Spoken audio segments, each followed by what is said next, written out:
Alex is a hardworking guy who thought he had met the love of his life. After coming home from work early one night, he saw something he will never forget for the rest of his life. His beloved futon was broken. Oh, and his fiancé did something truly terrible, too. I'm Alex, a 22-year-old guy who thought he had his life pretty much figured out. I've been working the night shift at a local grocery store ever since I graduated from high school. It's not glamorous, but it pays the bills. One rare Friday night I didn't have to work, so I decided to go out drinking with my friends, and we ended up at a local nightclub. I started talking to this cute girl in the line to get in, and she was super friendly. We finally got into the club, and she went off with her friends, and I went to the bar with mine and got shots.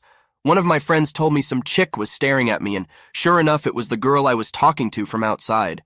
She kept making eye contact with me through the night, and after a few tequila shots, I built up the courage to dance with her. I don't know how it even happened, but before I knew it, we were making out on the dance floor. Her name was Laura, and she was a year older than me. I got her number, and the next day I remembered to text her. To my surprise, she agreed to meet up for coffee. From there, our connection grew, and we started dating. Fast forward a bit, things were going well for us. I managed to score a promotion at work, becoming the night fill supervisor, and with that came a pay raise. Laura and I moved in together after about 6 months of dating, and a year later I took her on a cruise and proposed. She said yes, and it felt like life was just falling into place for me.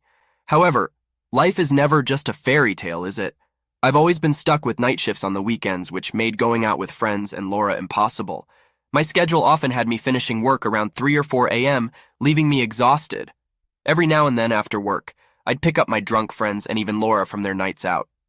Laura, with her 9-5 job, went out nearly every weekend with her friends, and I respected her independence. I've never had a reason to not trust her.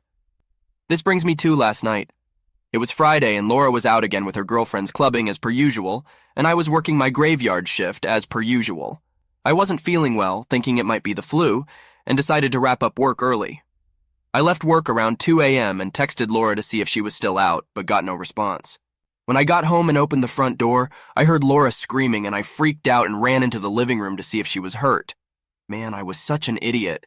There was nothing wrong with Laura, and she was definitely not screaming from pain. There she was, my fiancé, on the futon, naked and riding some guy I'd never seen before like her life depended on it. The room felt like it was closing in on me, and I swear my heart literally stopped.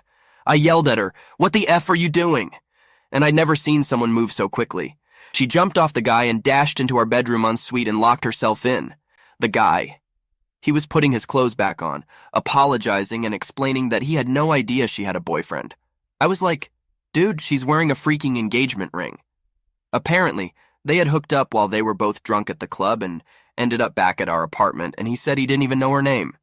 I told him to leave, and as he was walking out the door, he said, "Hey man, sorry about the futon." Sure enough, when I looked at the futon, one of the legs had snapped off. I loved that futon. I'd had that futon since forever. It was one of the first big purchases I made when I first moved out of my family home. It wasn't cheap either. Now it's broken and soaked with the juices of betrayal. It was all too much for me. I couldn't bear to face Laura, so I left her in the bathroom and went downstairs and sat in my car sobbing until the sun rose. I stayed in my car for probably another hour until I gathered the strength to go back inside. Laura was passed out on the ground in the bathroom and had thrown up everywhere, missing the toilet entirely. I thought I would be furious at her, but looking at Laura and the state she was in, I just felt disgust. I couldn't figure out in that moment what it was that I ever saw in her. It was like a switch had flicked in my brain.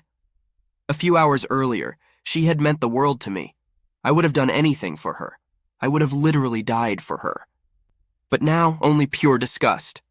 I nudged her awake and demanded the engagement ring back and told her I was leaving for 2 days, and she needed to be gone when I got back.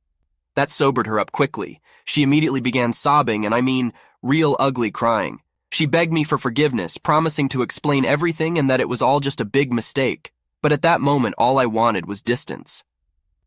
I left her to bawl her cheating eyes out on the bathroom floor. I went to stay with my dad and told him everything, and I called in sick to work for the next few days. Laura, her family, friends, and even some of my friends were blowing up my phone with calls and texts, but I've been avoiding everyone. It's been a day since I caught her cheating, and I haven't returned to the apartment yet. I'll give it the 2 days I said I would. I have no idea if Laura will move out, or if I'll go back and find her still there. I don't know what I'll do if she doesn't leave. I'm broken, betrayed, and lost. I loved Laura with all my heart, and now I'm struggling to come to terms with her actions. What the hell do I do now? It's hard to see through the pain, and I could really use some guidance right now. What's the best way to handle this situation? I have no intention of taking her back, and I really don't want to listen to her excuses. I saw what I saw, clear as day, and that's the only explanation I need. And honestly, I'm pretty pissed about the futon they broke too. That thing cost a lot, and it had sentimental value. Thank you for listening. Your insights and support would mean the world to me. Thanks for sharing your story, Alex. Man, I can't believe your fiancé would bring a guy back to your apartment. What was she expecting? That she could get away with the old smash and dash before you got home from work? I don't think you were feeling sick from the flu. Your body knew something was up and forced you to go home early that night so you could catch your cheating fiancé in the act. It's better you found out now rather than after the wedding. She is a complete mess. You did the right thing by asking for the engagement ring back. You have every right to be furious and disgusted by her actions. It's clear that she showed a complete lack of respect for your relationship and for you as a person. You don't owe her any explanations or chances to make amends. She made her choices, and she must face the consequences. Going to your dad's place and taking some time away from the situation was a smart move. You need the space to process everything, let your emotions settle, and figure out your next steps.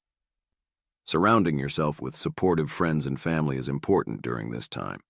Don't hesitate to lean on them for guidance and comfort.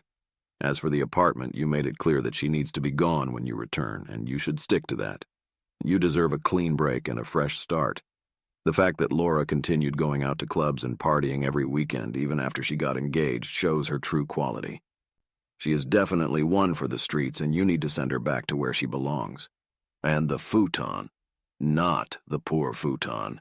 I think in your entire story, Alex, that was the most utterly devastating part. I feel your pain, man.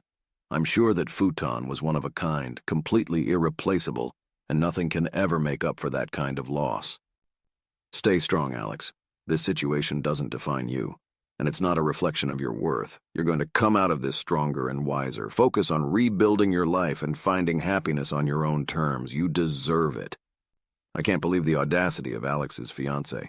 She is truly a disgusting person for doing that to him. What did you guys think? It's the worst feeling to be betrayed by someone you love so much. Thanks for watching this video. If you have time, you should definitely watch another. I promise you won't be disappointed. I'll see you in the next video. Take care.